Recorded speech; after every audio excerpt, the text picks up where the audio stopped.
Let's talk. They broke up with you. You're heartbroken. You're angry. Maybe you even feel like the world's against you. I get it. Breakups suck. They do. But what you're not going to do is sit around feeling sorry for yourself like you're powerless. Nope, we don't do that here. Because while you're spending all this time mourning the past, you're missing out on your biggest opportunity and chance to rebuild your future. See, here's the truth no one says loud enough, right?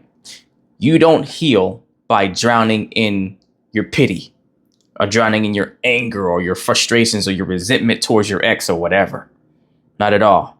No, you heal by getting so frustrated and annoyed with the fact that you're in this space of pity or, depression or whatever, that you should be so frustrated that you're in that space enough to where you'll do anything to get out of that space and never be there again. Never let someone else have your power like that, right? And it fuels you to get back up again. That's how you heal. See, feeling sad is natural. It's a part of the process, part of the game, right? Heck, grieving is necessary. You have to go through a grieving process to let your body, your emotions reset and recalibrate, right? But staying stuck in pity, now that's different. It tells your brain, I wasn't enough. I won't find love again. No one will love me again. My life is over because they left, right? And when you repeat those lies to yourself long enough, you lose more than just them. You lose yourself and you become the lie. You lose your value. You lose your vision. You lose your fire, right? Your spirit gets dampened. So I'm going to give you 3 truths that are going to pull you out of that pit. And the first is your ex didn't destroy you. Far from. No, they revealed you.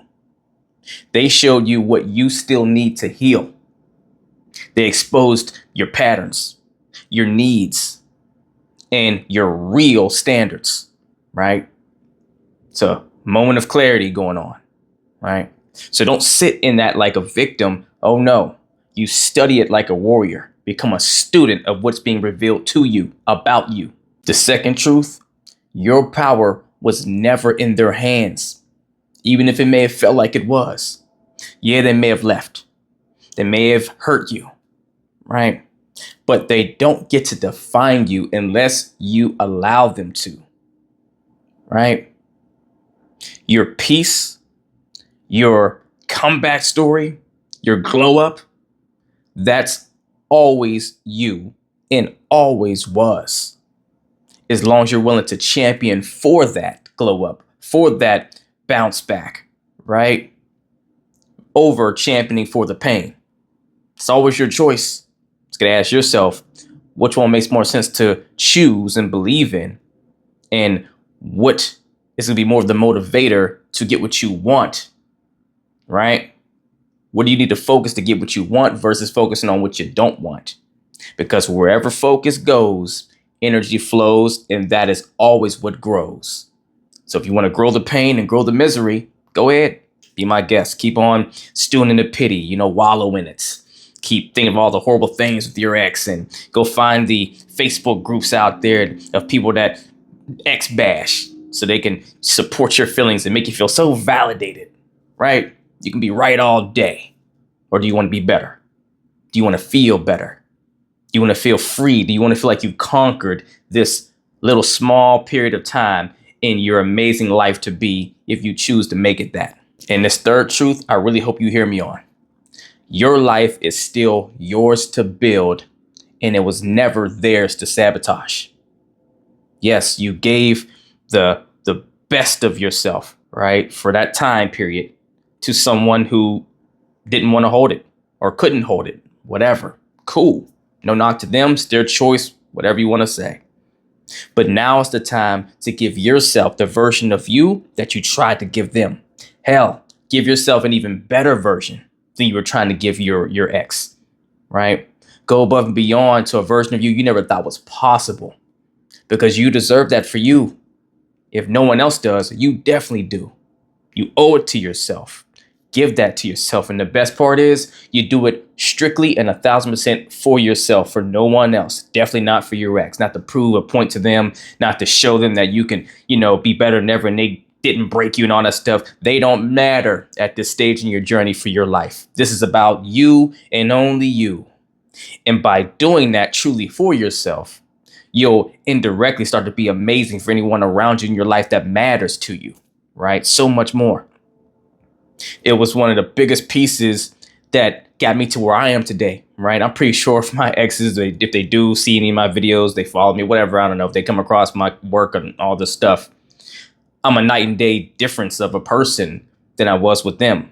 Not saying I was like doing some really bad things back then or whatever. I was still me in the general sense, but it's not even close with my growth today versus where I was with them then. And even then I was, I think, a pretty good guy, right? But it's no comparison now. And it's not because I was, hell bent on proving something to them. No, I just got so extremely obsessed with falling in love with myself again and cultivating me in levels that I had never done before. And some things I had gotten away from. So you get caught up in these relationships sometimes and you start becoming fused with your partner and you start becoming, the relationship itself. Your identity is the relationship, and you start doing things more for your partner, and you're just operating through your sensory systems, and you're not tapping into what's going on internally good enough, right? We love ourselves to a point, but don't realize we're not offering ourselves the 100% self-love that we need in totality until you're going through these rough moments and you're realizing, man, some things I was overlooking and I wasn't doing that I should have been doing for me. Because as humans, we're naturally wired to put more effort and focus into those we love to do for them than we ever do for ourselves. And when I truly started seeing me the way I was supposed to see me this whole time and started feeding into that and build my life around something more purposeful, the whole ball game changed, and so did the results. You're no different if you're willing to take up your mission on your journey for wherever that's leading you, as long as you're willing to tap into self and be self-aware enough to discover the answer. You don't need to be heartless. You don't need to fake being fine. But what you can't do is sit in the corner of your life waiting to feel worthy again, or waiting for someone to come along and save you, for someone to come along and prove that love is possible again, and all these things. See, that old version of you before the breakup, right? They were loving, but maybe they were just a little too lost in someone else. But this new version of you, that version's built different. That version's built for you specifically, right? So if you need to cry, go ahead. Then wipe those tears away and get back to work. Let's get back to building. And not for them, but for the you that you're finally ready to meet.